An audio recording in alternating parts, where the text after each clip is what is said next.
car. I vote it a good one.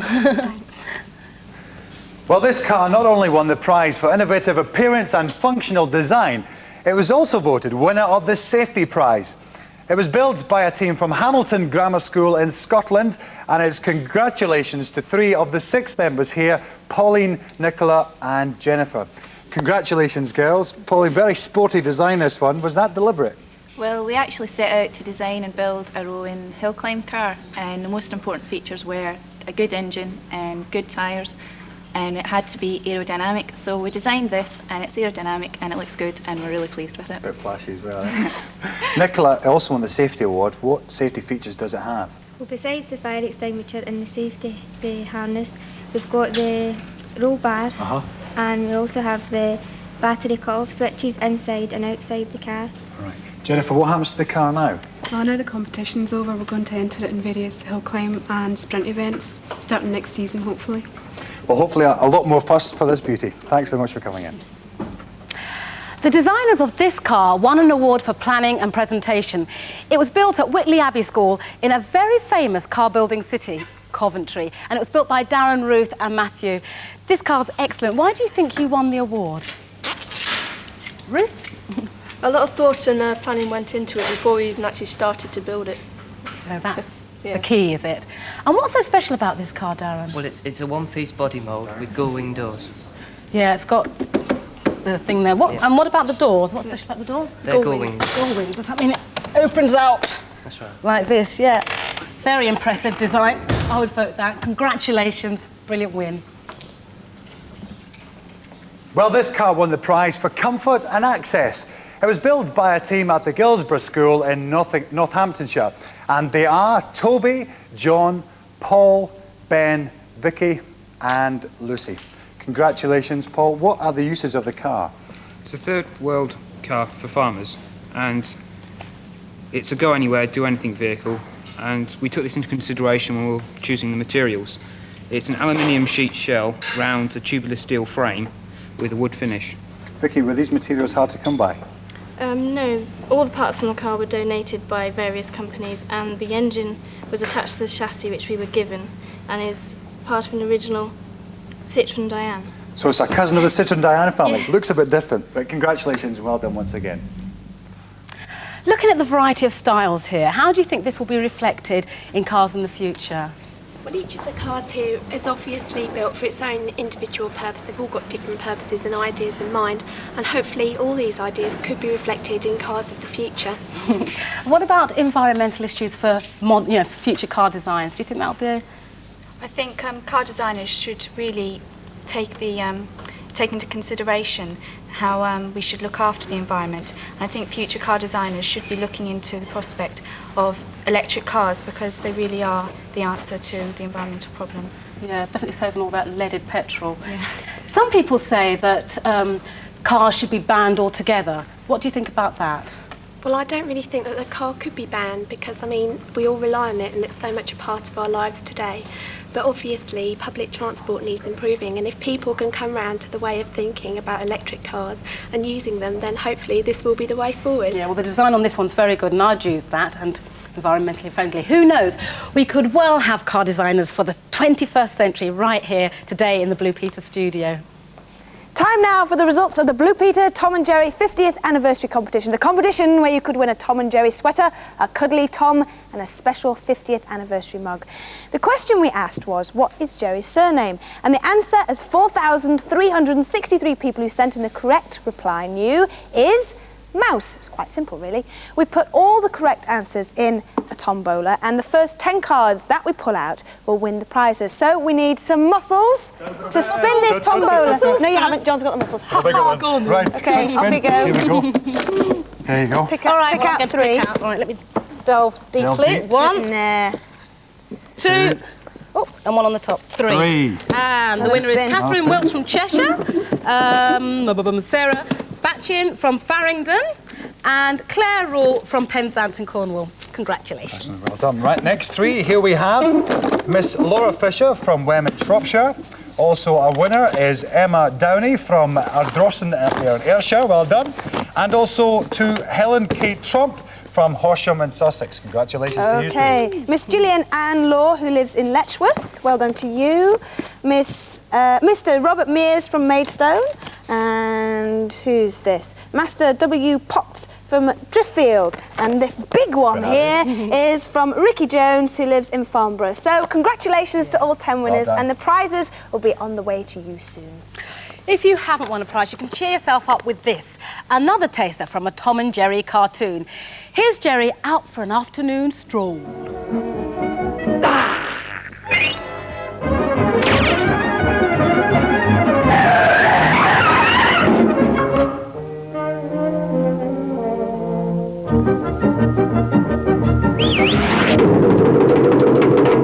Is everything okay, little pal? Listen, pussycat. If anything happens to me, pal, I'll poke you in the puss. I'll pulverize you. I'll pound you to pieces. That's what I'll do, pound you to pieces. Like this.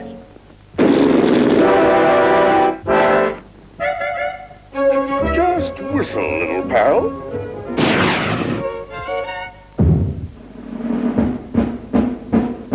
Better not mess with that big dog anyway. Well, Summertime 90 is officially over. The clocks have gone back. Just in case you haven't, it's now 5:15 or thereabouts. George is in hibernation as well, but there's one place in Britain where cold weather doesn't worry people or tortoises. It sounds like a paradise for gardeners, but when it comes to weeding, it's more of a nightmare. I'm 28 miles off the tip of Cornwall on St Mary's in the Isles of Scilly.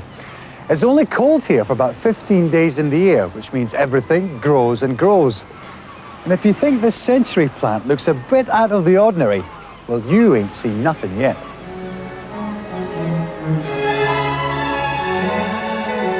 The warm waters of the Gulf Stream give the Isles of Scilly their pleasant climate. On Tresco, about a mile from St Mary's, I almost felt as if I was back in the Caribbean when I visited the tropical gardens. The head gardener is Mike Nellams. Well, it was actually just a bare hillside. There was nothing here at all. And a man came here in 1834 called Augustus Smith and planted a windbreak around on this hill. And then inside that windbreak, he planted this garden. So where have all these plants come from then? Oh, from all over the world. Basically, they're from the southern hemisphere, places like New Zealand, Australia, South Africa, the Canary Islands. The list is really quite endless. And you can see all around you plants that normally don't grow anywhere outside in Britain. Must keep you busy all year round then, well, with so many variations. Yeah, it does, very much so, yeah. I mean, the gardens just grow all through the year, and, I mean, we're just permanently, well, weeding, for instance. One of our big jobs is weeding, because our weeds on the island are just that little bit stranger than perhaps other people's. And he wasn't joking. I thought I'd be helping with the weeding, but it seemed more like tree felling. That's just going to go, is it? Yeah. Right. Oof. It's quite heavy. Here we are now, John, with the seed pod. Just cut it off, and you can see all the seed pods on the top there. And if I cut one of those in half, there are the seeds. So, what, one of these seeds is one of these plants? One of those seeds is one of those plants. So, when you say weeding here, you really mean something else, don't you? It really is weeding, isn't it? Like, I feel guilty. I'll have a go at these ones. These look at the base of this nice big palm here. Right, just pull it right down. Yeah, just... Watch out. Timber. I think you've got the roots of this one as well. Okay, I'll take the whole thing then, yeah. That's lovely. Is that meant? That's perfect, yeah, that's just how we need it. The base of the tree you're pulling them out from is from the Canary Islands. It's the big Canary Island date palm. How old is that one then? It's probably well over 100 years, I should think. There's a big one. That sounds ominous. It's amazing that it can make such a big root in just 15 months as well. Just from a very small seed. Just over a year. Just over a year old. I mean, it's amazing how they grow. Now, what happens if you didn't cut them? I mean, it seems barbaric cutting down this much They of... basically just fall over after a few months and get all a bit scruffy. Like this one here? That's a very much older one, and probably from the year before that we forgot.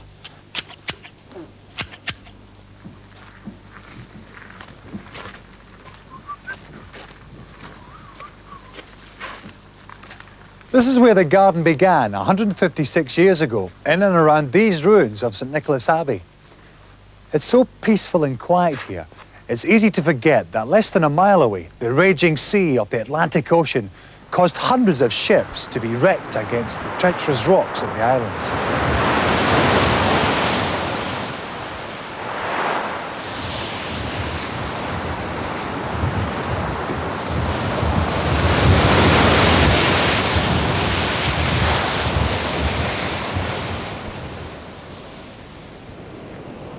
An amazing sight just inside the garden gates is this unique collection of figureheads. Once standing proud in the bows of ships, these have been found washed up on the shore or rescued off wrecks just off the island. It's strange, really. I feel as though I'm being watched.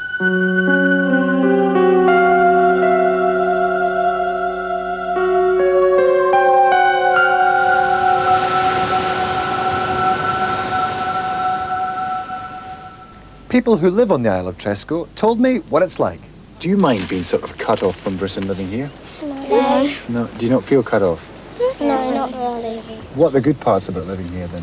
Well, it's not too big and you don't sort of get crowded. Tresco seems to be a lot more quieter than St Mary's, and it doesn't have many shops or anything. What's the best part about living here? Well, The weather? everybody's friendly. Yeah. It's nice weather. Yeah, everyone's friendly. Wind 290 at 18 knots, QFE 1007, temperature +16. Visitors to Tresco usually arrive by a helicopter. The heliport is just outside the entrance of Tresco Gardens.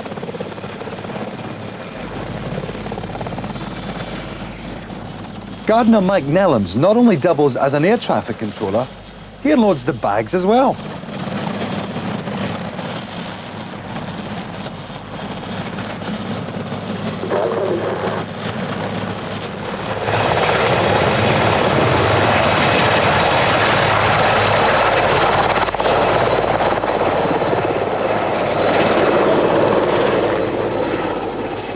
But not everything on Tresco flies away.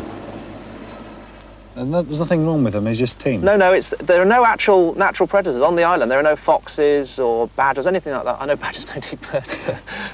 Very few land animals. That's amazing. If you had some food, he'd actually jump on your hand.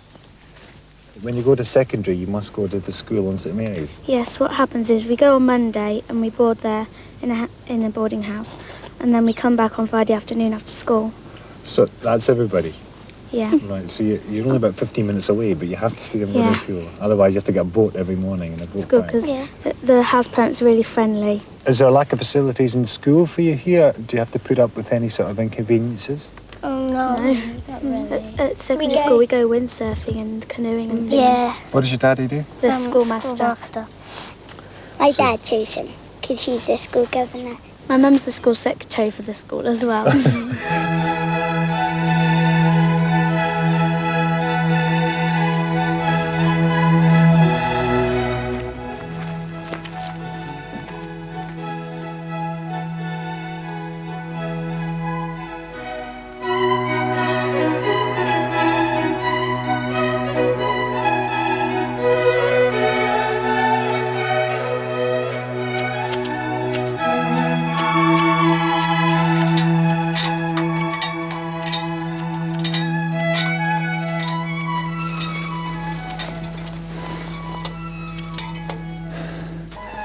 They told me everything grows and grows here, but this is ridiculous.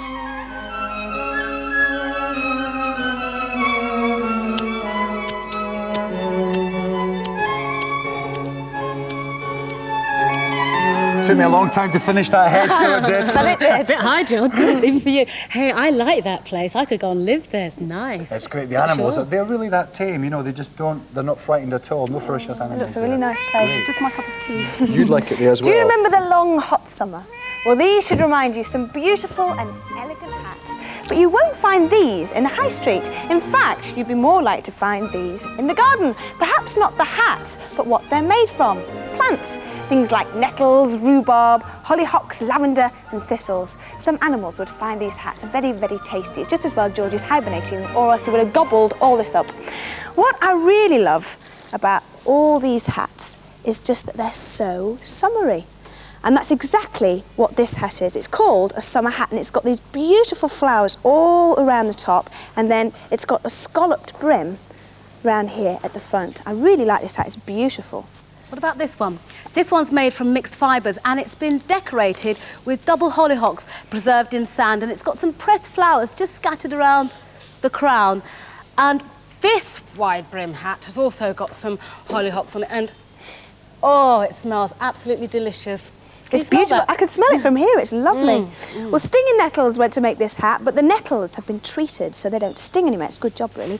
It's tricky work because each hat here takes about 2 days to make. Well, that's quite quick. It's amazing because they've got so much detail in each hat. Isn't it? Yeah. This one here is actually made from, the dye for this one's actually made from onion skins, but it's also got pieces of pressed ribbon and petals, and I quite like the shape. That one looks quite trendy. Do you go out in that often? Yeah, very nice. But I think my favourite one has to be this one because of all the work in it. It's absolutely gorgeous. And it's made from rhubarb and some dried leaves. And it's covered in sea pod. And it's got a preserved camellia in the middle there. It's really gorgeous. Go on, try it on. Yes, Here we see go. what it looks like. Oh, very poosh, very poosh. The great thing about some of these hats is that when you get tired of them, not that I don't think you ever will, you can plant it in the garden and grow it. They're all made by artist Sue Butcher from Hereford, and if you live in the Ludlow area, you can see them on display at the Silk Top Hat Gallery until the 24th of November. Yeah, definitely worth a visit. Now, if I were to tell you that we had an African tribal story coming up with the legend of King Soto and the story of Queen Bolga, you might think I was about to introduce a visiting group from somewhere like Ghana or Nigeria.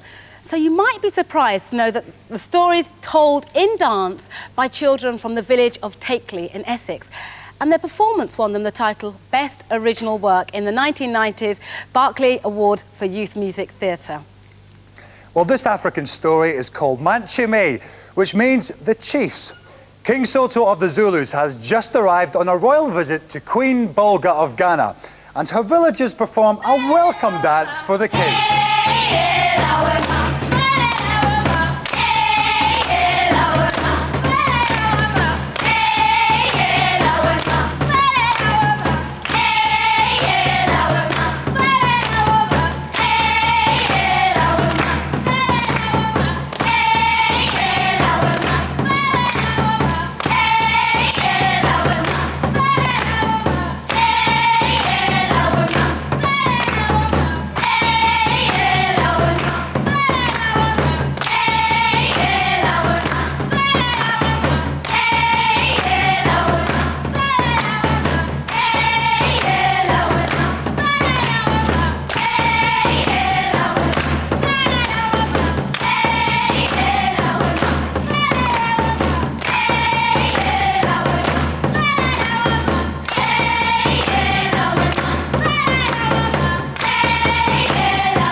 Quite catchy, isn't it? Well, King Soto replies to Queen Bolga's welcome dance with his villagers performing a traditional Zulu banku dance.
absolutely fantastic to watch, but how come pupils from an Essex school are learning how to dance African style? Well, there's this village near us called Akloa, which is an African cultural centre, and they came to our school and learnt and taught us to do this dance for the competition. What about these costumes? Do you like wearing them? Yeah, they're quite tight, but they're really good to wear. They're quite cool as well, but... Do you think you could walk down the streets of Essex in this? No, not quite. It'd be a bit different, be able to be spotted. Nice in the summer, you certainly would. Now, what about this dancing? What sort of dancing do you normally do? We normally do disco dancing. So this is a bit of a change. Is Yeah. it easy to pick up? Not really. What have you got to do? Well, instead of like normal dancing, you have to jump around and be really light. With African dancing, you have to be really tense all the time, and you have to really stamp down. Give me a quick lesson then. What do you do? Really hard. Does that not hurt your feet? No. Well, keep at it. You're doing well. What about these costumes now? How the girls' costumes are obviously different. What do you think about wearing them? Well, they're colourful and the designs are nice, but they're not very comfortable to wear. Yeah, never mind. Now, what actually goes into making the costumes? Well, all they really are a piece of cloth wrapped around us. So it's just one big cloth, like a bed Yeah. sheet. Now, here's a quick. What about the guys' costumes? What do you think about those? Hopeless. Hopeless. You don't think you like see them in those sort of get-up? No. No. Well, thank you very much. Felix, you've been teaching all this. Is there anything else they can learn at the African Centre? Well, yes. When the visitors come to the African Centre, they learn to drum, to dance, do canoeing, traditional African cooking, and dancing. And then we give them a follow-up project so that when they get back to the school, they do the project following their visit, to the African village, Akloa. So you're the man to see if you want to learn a bit about Africa. I'm what? You're the man to see if you want to learn a bit Oh, about yeah, Africa. definitely. Anybody who wants to come to learn anything about Africa, Akloa is the place. Right. Yes. Well, excuse the Scottish accent, all right? Well, thank you very much for coming in. Great to see you all today. Well done on the award. Thank you. I think we better have a go at that. Yeah, I'm all game. We'll be back on Thursday with a brand new sport live in the studio. And in honour of Deaf Awareness Week, the whole programme will be signed. Obviously not too many people Scots in Africa. So we'll see you then, but we'll end with King Soto, leaving with Queen Bolga for the start of the state visit to Ghana. See you on Thursday. Bye-bye.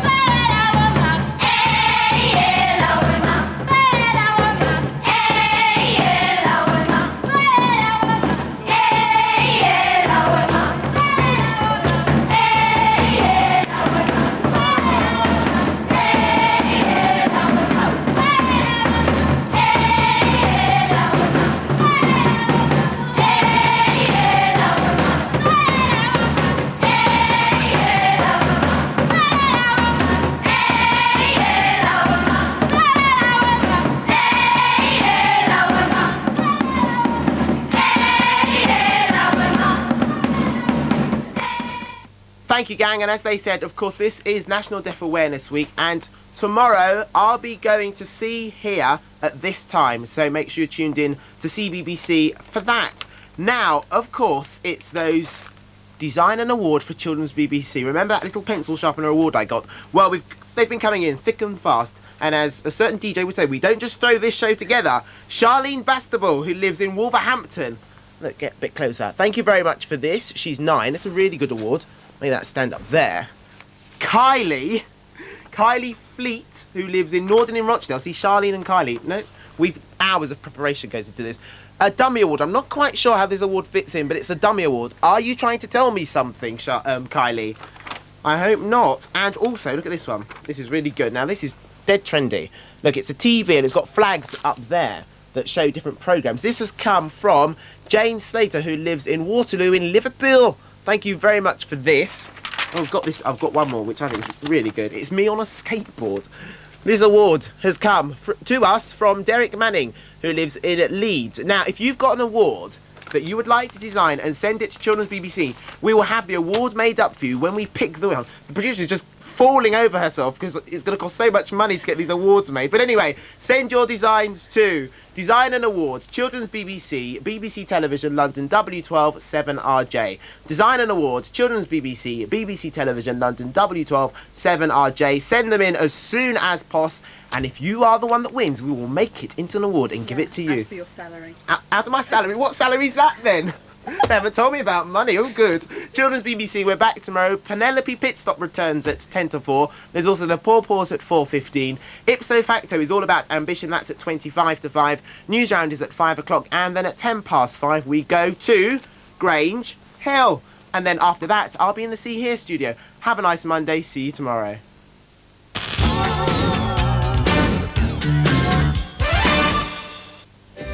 There's a special delivery tonight on One. Have you nothing for this address? Sorry. There's usually something for a Mrs. Richard Bouquet. How do you spell bouquet? B-U-C-K-E-T.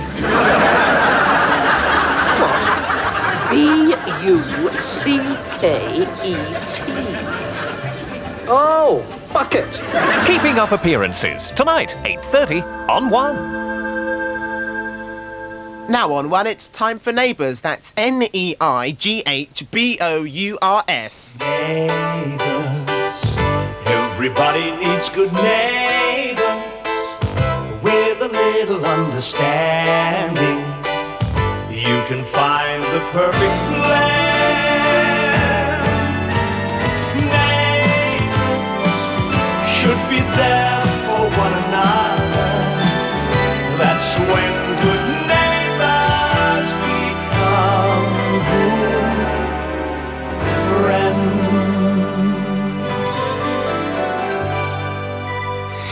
I'm glad you understand, Gail. It'd been awful if things got tense between us again. Oh, I might have sulked for a few days, but that would have been all. Hang on.